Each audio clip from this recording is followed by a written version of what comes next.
দক্ষিণ ত্রিপুরার পিলাক জেলার জোলাইবাড়ি বিধানসভা এলাকার বাইখোড়া নগর শাখার উদ্যোগে বৃহস্পতিবার বাইখোড়া কমিউনিটি হলে অখিল ভারতীয় বিদ্যার্থী পরিষদের ৭৮তম প্রতিষ্ঠা দিবস উপলক্ষে এক অনুষ্ঠানের আয়োজন করা হয়। এই উপলক্ষে 2026 সালের মাধ্যমিক ও উচ্চ মাধ্যমিক পরীক্ষায় প্রথম স্থান অর্জনকারী কৃতী ছাত্রছাত্রীদের সংবর্ধনা প্রদান করা হয়। অনুষ্ঠানের শুরুতে প্রদীপ প্রজ্বলন এবং বিদ্যাদেবী সরস্বতী ও স্বামী বিবেকানন্দের প্রতিকৃতিতে পুষ্পার্ঘ্য অর্পণের মাধ্যমে শ্রদ্ধা নিবেদন করা হয়। অনুষ্ঠানে প্রধান অতিথি হিসেবে উপস্থিত ছিলেন এবিভিপি ত্রিপুরা প্রদেশের সংগঠন মন্ত্রী তুষার ভৌমিক। এছাড়া উপস্থিত ছিলেন প্রদেশের সহ সম্পাদক অভি ত্রিপুরা, ত্রিপুরাশ্বরী বিভাগের প্রমুখ অলোক ঘোষ, পিলাক জেলার সংযোজক প্রশান্ত চৌধুরী, পিলাক জেলার সংগঠন মন্ত্রী অনিমেষ দে এবং সংগঠনের অন্যান্য নেতৃবৃন্দ। বক্তব্যে তুষার ভৌমিক বলেন, 1949 সালের 9 জুলাই প্রতিষ্ঠিত এবিভিপি আজ দেশের অন্যতম বৃহৎ ছাত্র সংগঠন। জ্ঞান, চরিত্র ও ঐক্যকে মূলমন্ত্র হিসেবে ধারণ করে সংগঠনটি ছাত্র সমাজকে দেশ ও সমাজ গঠনে ভূমিকা রাখতে উদ্বুদ্ধ করে আসছে।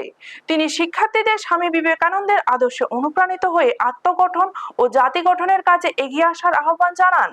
অনুষ্ঠান শেষে কৃতী ছাত্রছাত্রীদের হাতে সংবর্ধনা স্মারক ও সম্মাননা তুলে দেওয়া হয়। ব্যুরো রিপোর্ট, নিউজ তৎকাল 24।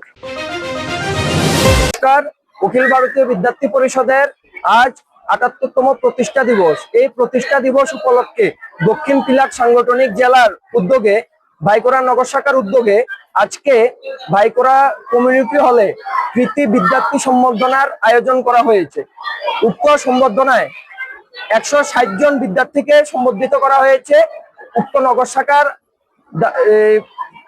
দ্বারা যে স্কুলগুলি পরিচালিত হয় বিদ্যার্থী পরিষদের, এই বিদ্যার্থী পরিষদের কার্যক্রমের অংশ হিসাবে আজকের ৯ জুলাই রাষ্ট্রীয় বিদ্যার্থী দিবস উপলক্ষে ছাত্রছাত্রীদের ছাত্রছাত্রীদের সম্বর্ধনা দেওয়া হয়েছে। আমাদের উক্ত অনুষ্ঠানে উপস্থিত ছিলেন ত্রিপুরা প্রদেশের প্রদেশ সংগঠন মন্ত্রী আদরণীয় তুষার ভৌমিক জি। উপস্থিত আছেন আমাদের ত্রিপুরেশ্বরী বিভাগের বিভাগ প্রমুখ শ্রী অলোক ঘোষ স্যার, এবং উপস্থিত ছিলেন ত্রিপুরা প্রদেশের সহ সম্পাদক শ্রী অভি ত্রিপুরা ভাই। এছাড়াও আজকে এই অনুষ্ঠানে ৫০০-র অধিক ছাত্রছাত্রীরা অনুষ্ঠানে অংশগ্রহণ করেছে।